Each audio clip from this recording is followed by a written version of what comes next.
चलिए तो आज हम लोग जानते हैं सर्कुलर मोशन को कि सर्कुलर मोशन क्या होता है।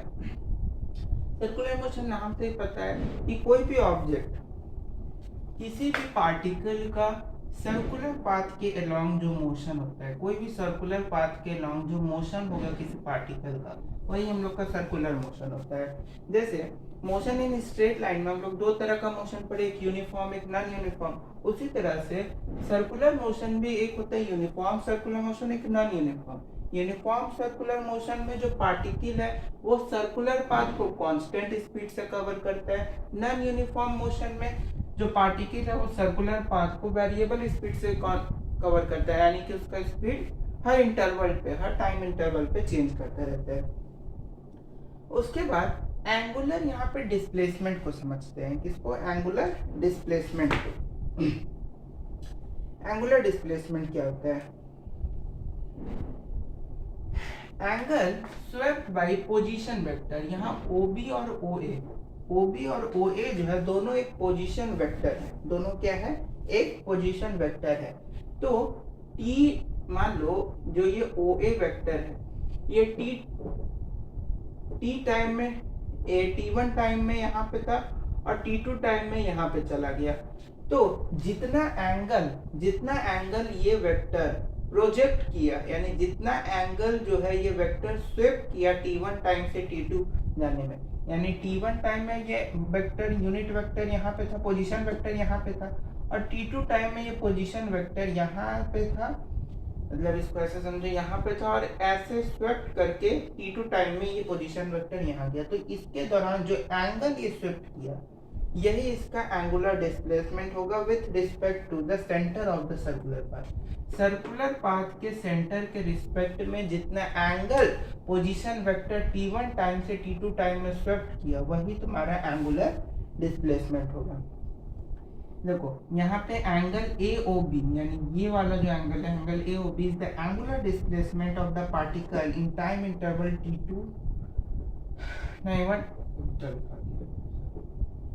T1 to T2 जैसे T2 टाइम में इतना एंगल हुआ, उसका SI यूनिट क्या होगा? रेडियन। यानी कि एंगुलर डिस्प्लेसमेंट का जो SI यूनिट होता है रेडियन, जिसको शॉर्ट में RAD से लिखा जाता है। बात समझिए। एंगुलर डिस्प्लेसमेंट जो है स्केलर भी होता है और वेक्टर भी होता है। जैसे फाइनाइट एंगुलर डिस्प्लेसमेंट दो तरह का होता है। एंगुलर डिस्प्लेसमेंट एक होता है फाइनाइट, एक होता है इनफाइनाइट। फाइनाइट एंगुलर डिस्प्लेसमेंट जो होता है वो स्केलर क्वांटिटी होता है। क्यों? क्योंकि वो जो कम्यूटेटिव लॉ है वेक्टर एडिशन का, जो कम्यूटेटिव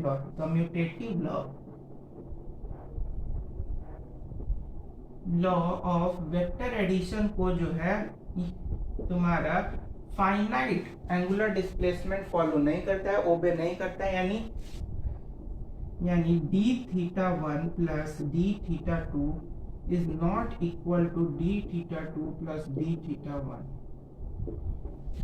जो कम्यूटेटिव लॉ है वेक्टर एडिशन का, उसको फाइनाइट एंगुलर डिस्प्लेसमेंट ओबे नहीं करता है, जिसके कारण ये फाइनाइट एंगुलर डिस्प्लेसमेंट एक स्केलर क्वांटिटी है।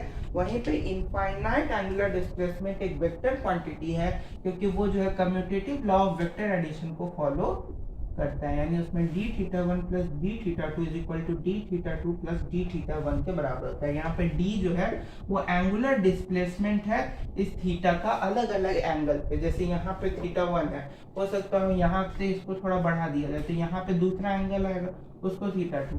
यानी अलग अलग एंगल पे जो डिस्प्लेसमेंट है वो इनफाइनाइट एंगुलर डिस्प्लेसमेंट में बराबर होगा, लेकिन फाइनाइट एंगुलर डिस्प्लेसमेंट में बराबर नहीं होगा। समझ में बात है? उसी तरह से एंगुलर वेलोसिटी क्या होता है? सिंपल वेलोसिटी सिंपल क्या होता है? Displacement by time. उसी तरह से एंगुलर वेलोसिटी क्या हो गया? Angular displacement by time. यानी जितना एंगुलर डिस्प्लेसमेंट होगा उसको हम लोग अगर टाइम से डिवाइड कर दे तो वो तुम्हारा एंगुलर वेलोसिटी होगी। उसका फॉर्मूला होता है एंगुलर वेलोसिटी को हम लोग ओमेगा से, किसे? ओमेगा से W को ऐसे करके थोड़ा सा ऐसे गोल करके लिख देना, W को थोड़ा ऐसे गोल करके लिख देना, यही तुम्हारा होता है ओमेगा। एंगुलर डिस्प्लेसमेंट को हम लोग थीटा से डिनोट करते हैं, किससे? थीटा से।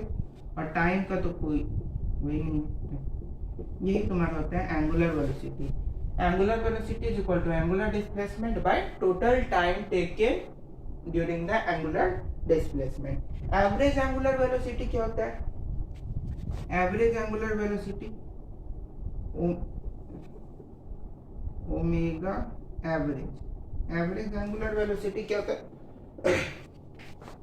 Change in displacement, change in angular displacement by change in time, यानी कि theta two minus theta one by T two minus T one. बात समझ में? यानी एवरेज एंगुलर वेलोसिटी क्या होता है? Angular displacement by total time taken. जितना चेंज होगा एंगुलर डिस्प्लेसमेंट में और टाइम में, वही तुम्हारा एवरेज एंगुलर वेलोसिटी होता है। बात समझ में? यहाँ पे थीटा वन तुम्हारा इनिशियल एंगुलर वेलोसिटी और थीटा टू तुम्हारा फाइनल एंगुलर वेलोसिटी है। चलिए आगे बढ़ते हैं।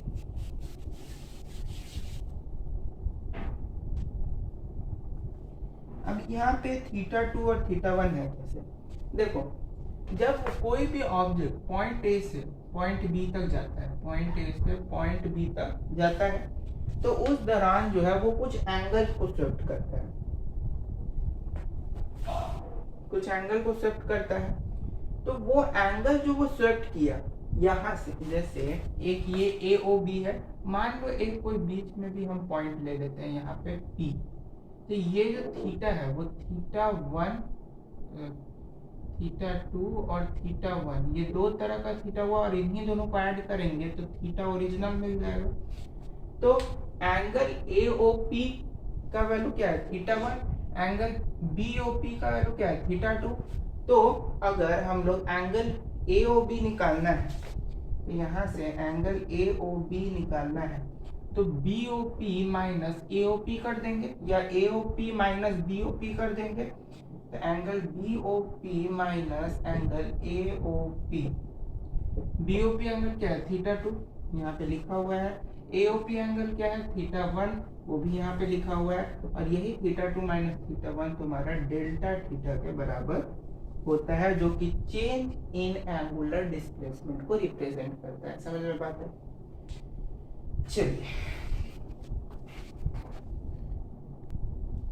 चलिए इंस्टैन्टेनियस एंगुलर वेलोसिटी को समझते हैं। अच्छा, इंस्टैन्टेनियस वेलोसिटी हम बताए थे क्या होता है?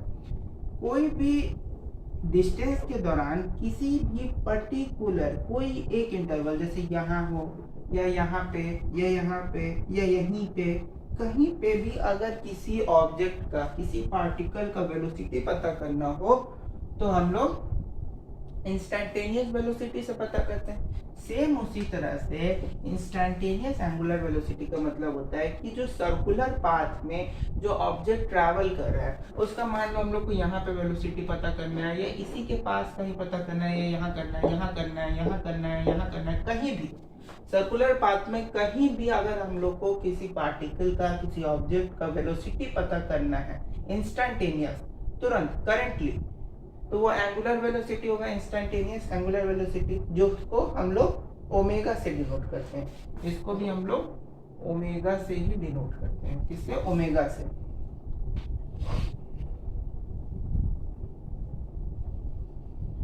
इसमें टाइम इंटरवल 0 हो जाता है, क्योंकि यहाँ पे तो हम लोग को पता नहीं है इस जगह पे टाइम क्या है, इस जगह पे टाइम क्या है, तो 0 लेके चलते हैं। तो ओमेगा का वैल्यू हम लोग क्या पढ़े? Delta theta by T, theta by T.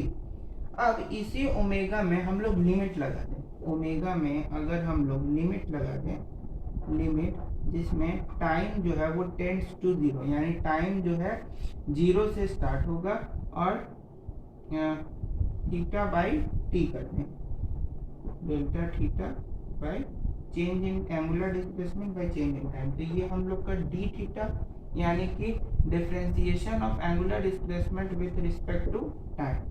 तो इंस्टैन्टेनियस एंगुलर वेलोसिटी हो गया D theta by D T. किसी भी इंस्टैन्टेनियस जगह का अगर हम लोग को वेलोसिटी पता करना है, तो उसके लिए डिफरेंशिएशन का यूज करेंगे, differentiation of angular velocity with respect to time.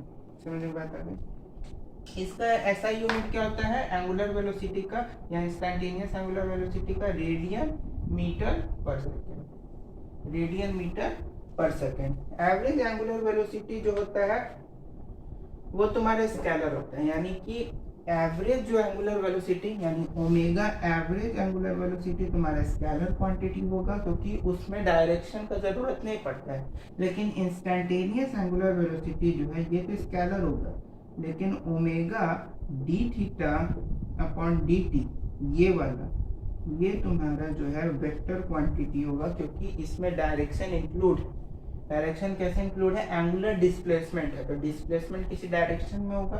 यहाँ एवरेज वेलोसिटी में डिस्प्लेसमेंट चेंज हो रहा है, डिस्प्लेसमेंट चेंज हो सकता है नॉर्थ से साउथ की तरफ डिस्प्लेसमेंट होने लगा हो, साउथ से वेस्ट ईस्ट से वेस्ट की तरफ होने लगा हो, तो उसमें डिस्प्लेसमेंट चेंज होता है, जिसके कारण उसमें डायरेक्शन फिक्स नहीं है, इसलिए स्केलर।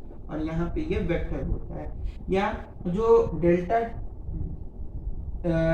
एवरेज एंगुलर वेलोसिटी है वो वेक्टर एडिशन के लॉ को, जो कम्यूटेटिव लॉ है उसको फॉलो नहीं करता, जबकि ये वाला ओमेगा तुम्हारा फॉलो करता है। बात समझ में? चलिए अब हम लोग जान लेंगे एंगुलर एक्सेलरेशन। नेक्स्ट वीडियो में बताएंगे एंगुलर एक्सेलरेशन। चलो ठीक है।